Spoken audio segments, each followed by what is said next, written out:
ನಮಸ್ತೆ ವೀಕ್ಷಕರೇ, ಶಿಲ್ಪಶ್ರೀ ಕ್ರಿಯೇಷನ್ಸ್ಗೆ ಸ್ವಾಗತ. ನಾನು ಶಿಲ್ಪಾ ಸಂತೋಷ್.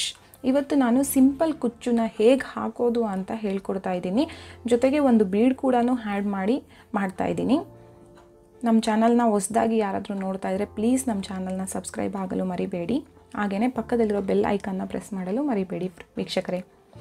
ನೋಡಿ, ನಾನಿಲ್ಲಿ ಫ್ಲವರ್ ಬೀಡ್ಸ್ನ ತೊಗೊಂಡಿದ್ದೀನಿ. ನೀವು ಯಾವುದಾದ್ರೂ ಬೀಡನ್ನ ಯೂಸ್ ಮಾಡ್ಕೋಬೋದು. ಹಾಗೆಯೇ ನೀಡಲ್ ನಂಬರ್ 7 ತೊಗೊಂಡಿದ್ದೀನಿ. 8, 9 ಕೂಡ ಯೂಸ್ ಮಾಡ್ಬೋದು. ಮತ್ತು 6 ಎಳೆ ದಾರ ತೊಗೊಂಡಿದ್ದೀನಿ. ಮೊದಲಿಗೆ ದಾರಾನ ಲೆಫ್ಟ್ ಹ್ಯಾಂಡಿಂದ ಬ್ಯಾಲೆನ್ಸ್ ಮಾಡ್ಕೋಬೇಕು. ನಂತರ ಸೀರೆಗೆ ಲಾಕ್ ಮಾಡ್ಕೊಬೇಕು. ಒಂದು ಲಾಕ್ ಮಾಡಬೇಕು.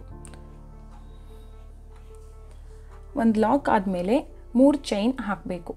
1, 2, 3 3 ಚೈನ್ ಆದಮೇಲೆ ಅದು ಸೀರೆಗೆ ನೋಡಿಕೊಂಡು ಎಲ್ಲಿಗೆ ಬರುತ್ತೆ ಅಲ್ಲಿಗೆ ಲಾಕ್ ಮಾಡ್ಕೊಬೇಕು ವೀಕ್ಷಕರೇ.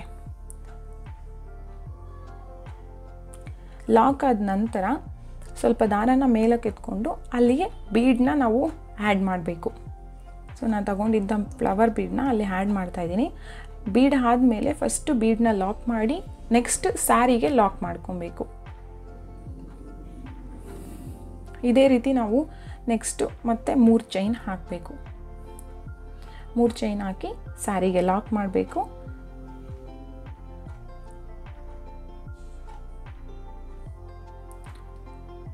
ನಂತರ ಬೀಡ್ ಆ್ಯಡ್ ಮಾಡಬೇಕು. ದಾರನ ಸ್ವಲ್ಪ ಮೇಲಕ್ಕೆ ಎತ್ಕೊಂಡು ಬೀಡ್ ಹಾಕ್ಕೊಂಡು ಆ ದಾರದೊಳಗಿಂದ ಬೀಡನ್ನ ಹಾಕ್ಕೋಬೇಕು. ಬೀಡನ್ನ ಮೊದಲಿಗೆ ಲಾಕ್ ಮಾಡಿ ಮತ್ತು ಸ್ಯಾರಿಗೆ ಲಾಕ್ ಮಾಡಬೇಕು. ನಾವು ಸ್ಯಾರಿಗೆ ಲಾಕ್ ಮಾಡುವಾಗ ಸ್ವಲ್ಪ ನೋಡ್ಕೊಂಡು ಲಾಕ್ ಮಾಡಬೇಕು. ಎಲ್ಲಿಗೆ ಬರುತ್ತೆ ಅಲ್ಲಿಗೆ ನೋಡಿಕೊಂಡು ಲಾಕ್ ಮಾಡ್ಕೋಬೇಕು ವೀಕ್ಷಕರೇ.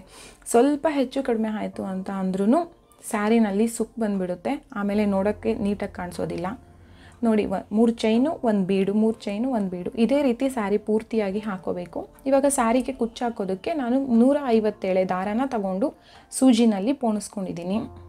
ಅದು ಟೋಟಲಾಗಿ ನಿಮಗೆ 300 ಎಳೆ ಬರುತ್ತೆ. ಕುಚ್ಚು ಕೂಡ ದಪ್ಪವಾಗಿರುತ್ತೆ. ದಪ್ಪ ಇದ್ರೇ ನೀಟಾಗಿ ಕಾಣಿಸೋದು, ಚೆನ್ನಾಗೂ ಕೂಡ ಕಾಣಿಸುತ್ತೆ. ನಾವಿವಾಗ ಆ ಕುಚ್ಚು ಹಾಕ್ಕೊಳ್ಳೋದಕ್ಕೆ ಏನು 3 ಚೈನ್ ಹಾಕ್ಕೊಂಡಿದ್ವಿ, ಆ ಗ್ಯಾಪಲ್ಲಿ ನಾವು ಆ ಸೂಜಿನ ಪೋಣಿಸ್ಕೋಬೇಕು. ನಾವು ಸೂಜಿನ ಪೋಣಿಸ್ಕೊಂಡು ಕುಚ್ಚು ನಮಗೆ ಎಷ್ಟುದ್ದ ಬೇಕು ಅಷ್ಟುದ್ದ ಅದನ್ನು ನೋಡ್ಕೊಂಡು ಅಳತೆಗೆ ತಗೋಬೇಕು. ತಗೊಂಡು ನೆಕ್ಸ್ಟು ನಾನು ಜರಿ ದಾರ ತೊಗೊಂಡಿದ್ದೀನಿ. ಒಂದು ಸೂಜಿನಲ್ಲಿ 2 ಎಳೆ ಜರಿ ದಾರನ ಪೋಣಿಸ್ಕೊಂಡಿದ್ದೀನಿ. ಅದು ಕುಚ್ಚುಗೆ ಲಾಕ್ ಮಾಡಬೇಕು. ಗಂಟು ಹಾಕ್ಕೋಬೇಕು. ನಾವು ಫಸ್ಟು ಆ ಕುಚ್ಚುದ ಮಧ್ಯದಿಂದ ಆ ಜರಿ ದಾರನ ತಗೋಬೇಕು. ತಗೊಂಡು ಈಗ ಅದಕ್ಕೆ 3 ಗಂಟುಗಳನ್ನ ಹಾಕಬೇಕು. 3 ಅಥವಾ 4 ಎಷ್ಟಾದರೂ ಹಾಕೋಬೋದು. ಒಟ್ಟಿನಲ್ಲಿ ಅದು ಟೈಟಾಗಿ ಕುತ್ಕೊಂಡಿದೆ ಅಂತ ಅನ್ನಿಸ್ಬೇಕು ನಿಮಗೆ. ನಾನು ಮೊದಲಿಗೆ ಒಂದು ಸುತ್ತನ್ನ ಸುತ್ಕೊಂಡು ಆಮೇಲೆ ನೆಕ್ಸ್ಟು ಗಂಟು ಹಾಕ್ಕೊಳ್ತಾ ಇದ್ದೀನಿ. 1,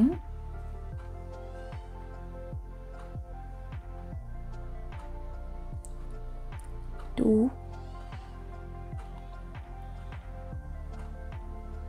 3 3 ಗಂಟುಗಳನ್ನ ಹಾಕಿ ಟೈಟಾಗಿ ಲಾಕ್ ಮಾಡ್ಕೊಳ್ಳಿ.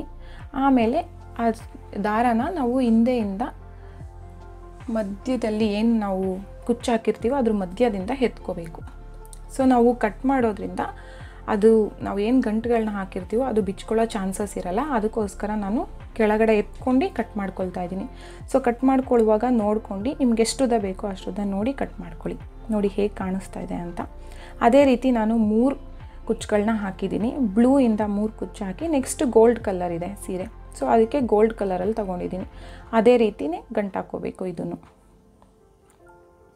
ನಾನು ಇಲ್ಲಿ 3 ಒಂದೊಂದು ಕುಚ್ಚುಗಳನ್ನ ಹಾಕಿದ್ದೀನಿ ಒಂದೊಂದು ಕಲರಲ್ಲಿ. ಸೊ ನೀವು 4, 5 ಎಷ್ಟಾದರೂ ತೊಗೋಬೋದು. ಇಲ್ಲ 3, 4, ಒಂದು ಕಲರ್ 3 ಹಾಕಿದ್ರೆ ಇನ್ನೊಂದು ಕಲರ್ 4, ಈ ಥರ ಕೂಡ ಚೇಂಜ್ ಮಾಡ್ಕೋಬೋದು. ಮತ್ತು ನಾನು ಇಲ್ಲಿ ಸೀರೆನಲ್ಲಿ 2 ಕಲರ್ ಇದ್ದಿದ್ದರಿಂದ ನಾನು 2 ಕಲರ್ ದಾರನ ಯೂಸ್ ಮಾಡಿದ್ದೀನಿ. ಮಲ್ಟಿ ಕಲರ್ ಇದ್ದರೆ ನೀವು 3, 4 ಕಲರ್ ಏನಾದರೂ ಸ್ಯಾರಿನಲ್ಲಿದೆ ಅಂದರೆ ಆ ಥರ ಕೂಡ ಯೂಸ್ ಮಾಡ್ಬೋದು. ನಿಮ್ಮ ಚಾಯ್ಸ್, ನೀವು ಹೇಗೆ ಯೂಸ್ ಮಾಡ್ತೀರಾ ಆ ಥರ ಯೂಸ್ ಮಾಡ್ಬೋದು. ನೋಡಿ ಈಗ ಹೇಗೆ ಕಾಣಿಸ್ತಾ ಇದೆ ಅಂತ ತೋರಿಸ್ತಾ ಇದ್ದೀನಿ. ಈ ವಿಡಿಯೋ ನಿಮಗೆ ಇಷ್ಟ ಆಗಿದರೆ ಪ್ಲೀಸ್ ನಮ್ಮ ಚಾನಲ್ನ ಸಬ್ಸ್ಕ್ರೈಬ್ ಮಾಡಿ. ಹಾಗೆಯೇ ಲೈಕ್ ಬಟನ್ ಪ್ರೆಸ್ ಮಾಡಲು ಮರಿಬೇಡಿ. ಪ್ಲೀಸ್ ಕಮೆಂಟ್ ಮಾಡಿ, ಶೇರ್ ಮಾಡಿ. ಧನ್ಯವಾದಗಳು ವೀಕ್ಷಕರೇ.